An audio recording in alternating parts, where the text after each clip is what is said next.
You know what, अपने घर को वेल ऑर्गेनाइज करना, टाइम टू टाइम चीज़ों को डीक्लटर करना और साथ ही साथ जो डीक्लटर चीज़ें होती हैं उसमें से भी चीज़ों को जो है ना रीयूज़ करना, ये हम तमाम होम मेकर्स का ड्रीम होता है। और सबसे बड़ी बात होती है कि अपने मनी सेविंग करते हुए अपने घर को वेल ऑर्गेनाइज करना। तो आज मैं ना आप लोगों के साथ कुछ ऐसे ही टिप्स शेयर करने वाली हूँ। तो सो लेट्स गेट स्टार्टेड। अस्सलाम वालेकुम my YouTube family, hopefully you are all doing good. अल्हम्दुलिल्लाह आई एम ऑल्सो गुड।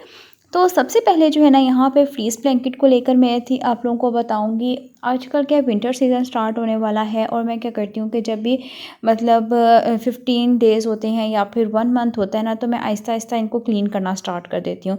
क्योंकि 8 ब्लैंकेट्स होते हैं, पूरी फैमिली है माशाल्लाह, जॉइंट फैमिली है, और मैं कभी भी इकट्ठे वॉश नहीं करती हूँ क्योंकि बर्डन बहुत ज़्यादा बढ़ जाता है। और फिर उसके साथ-साथ होता ये है कि हमें घर के बाकी काम भी मैनेज करने होते हैं ना, तो इस वजह से आप लोगों की अगर जॉइंट फैमिली है और इस तरह से ब्लैंकेट्स वगैरह आपने वॉश करने हो ना, तो मैं एक चक्कर में मतलब कि जब भी कपड़े धोने होते हैं ना, तो मैं एक ब्लैंकेट धो दिया, फिर नेक्स्ट चक्कर में मैं दूसरा ब्लैंकेट वॉश कर देती हूँ। इस तरह से बर्डन नहीं पड़ता है और फिर सबसे बड़ी बात, इंसान को डिप्रेशन नहीं होता है भी इतने कपड़े समेटने हैं। तो इस वजह से अगली टिप जो है ना वो मेरी मनी सेविंग को लेकर है। जब भी मुझे हैंड वॉश जो है ना ये अच्छा लगता है घर में वेंटिस वगैरह पे रखा हुआ, और ये होना भी चाहिए, तो यहाँ पे मैं क्या करती हूँ, जब एक एक्सपेंसिव बॉटल ले आती हूँ और फिर क्या करती हूँ कि वो बॉटल मैं फेंकती नहीं हूँ। हमेशा क्या होता है, नॉर्मल रेंज का मैं हैंड वॉश ला के वो इसके अंदर पैकेट डाल देती हूँ। अब बात आ जाती है डिटर्जेंट वगैरह की। तो जब भी मैं क्या करती हूँ, पूरे 3 मंथ्स का डिटर्जेंट मैं इकट्ठे लेकर आती हूँ और हमेशा 2 पैकेट लाती हूँ जिसकी रेंज नॉर्मल होती है। एक ठीक है, एक तो लो कॉस्ट वाला, और दूसरा जो मैं लेकर आती हूँ ना वो एक्सपेंसिव अच्छे वाला। दोनों को मिक्स करके अपनी पूरी ये बॉटल भर लेती हूँ और मेरी ईज़िली 3 मंथ्स चल जाती है। तो आप लोग भी ऐसा किया करें, ये बहुत कमाल का है और इससे मनी सेविंग भी आप लोगों की हो जाती है। क्योंकि पैसे खर्च करके तो हर कोई इंसान जो है ना अपने घर को चला लेता है, लेकिन जो होते हैं ना टैलेंट यही होता है हम हाउसवाइफ्स का कि वेल ऑर्गेनाइज करें अपने घर को मनी सेविंग करते हुए। अच्छा, यहाँ पे जो है ना मैं अब चीज़ों को साथ ही साथ जो है ना वो डीक्लटर करना भी घर में से बहुत ज़रूरी होता है। अगर हम नई चीज़ें बनाते रहेंगे, नई चीज़ें ले लेके आते रहेंगे, तो क्या होगा कि घर में बहुत ज़्यादा मैस हो जाएगा और चीज़ें वेल ऑर्गेनाइज भी नहीं होंगी और सर पे बर्डन इतना होगा, साथ ही साथ आप लोगों को डिप्रेशन भी होगा। तो मैं क्या करती हूँ कि हमेशा अपने घर की तमाम चीज़ों को, जो एक्स्ट्रा चीज़ें होती हैं वेस्ट करने वाली होती हैं, उनको साथ ही साथ डीक्लटर करती रहती हूँ। इससे क्या होता है कि एक तो मुझे टेंशन भी नहीं होती, सारे किचन के कैबिनेट्स हो गए, मतलब रूम की कबर्ड्स हो गई, वो साथ ही साथ क्लीन रहती हैं। फिर मुझे बार-बार जो है ना वो हर दूसरे या तीसरे दिन जो है ना मुझे कबर्ड्स को, कैबिनेट्स वगैरह को क्लीन नहीं करना पड़ता। मैं हमेशा क्या करती हूँ, ये मेरी एक हैबिट है कि मतलब मैं जब भी क्लीनिंग होनी होती है ना, मतलब मेड ने आना होता है, तो मेड के आने से पहले मैं रोज़ ना कबर्ड्स वगैरह खोल के देख लेती हूँ। जिस कबर्ड में मैस हुआ हुआ होता है ना, क्योंकि छोटे बच्चे होते हैं, वो मैं साथ ही क्लीन कर देती हूँ।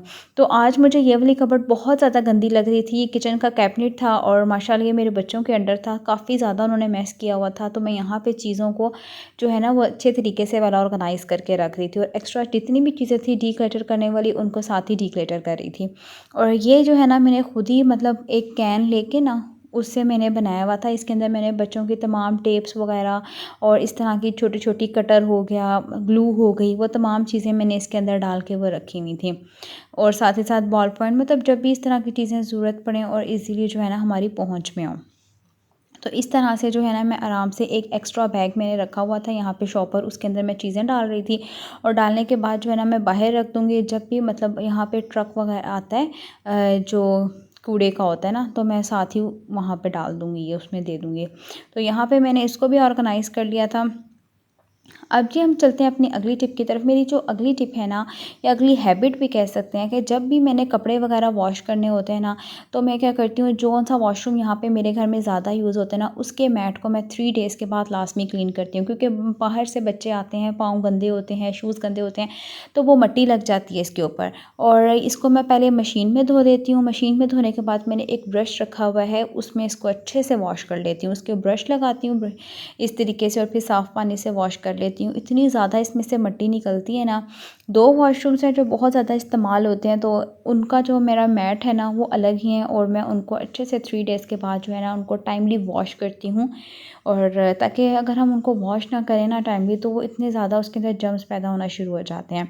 तो इस तरीके से जो है ना मैं इसको फिर धूप में डाल देती हूँ और इससे ये होता है कि साफ़ सुथरा होता है और मेंटली भी इंसान को सुकून होता है, सबसे बड़ी बात। अच्छा, अगली टिप जो है ना, ये भी मेरी बड़ी कमाल की टिप है। जब भी मेरे घर में कोई चीज़ है, हैंगर है या फिर कोई भी मतलब बॉक्स है वो टूट जाए, तो मैं उसको वेस्ट नहीं करती हूँ। उसको मेरी कोशिश होती है कि मैं इसको किसी तरीके से जो है ना वो ऑर्गेनाइज़ कर लूँ, इसको जो है ना वो मैं रीयूज़ कर लूँ। तो यहाँ पे मेरे माइंड में ना एक बड़ा ही बेहतरीन सा एक आइडिया आ रहा था। मैंने सोचा कि इसको जो है ना मैं एक ऑर्गेनाइज़र बना लेती हूँ कि मेरे काम आ जाएगा ना। तो मैंने इन हैंगर्स को जो है ना इस तरीके से इसके ऊपर लगा लिया था, और मेरे पास ये बॉक्स भी टूटा हुआ था।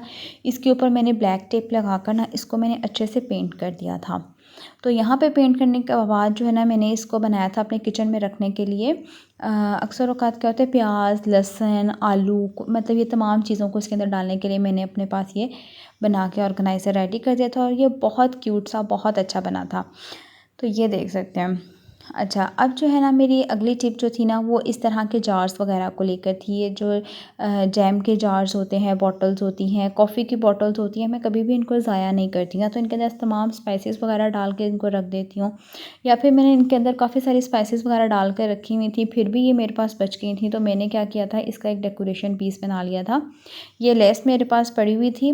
इस लेस को मैंने इसके ऊपर लगा के इन दोनों बॉटल्स को आपस में जोड़ के इसके अंदर फ्लावर्स डाल के इसको अच्छे से वेल ऑर्गेनाइज़ कर लिया था, और इसको अपने डाइनिंग हॉल में रखा था।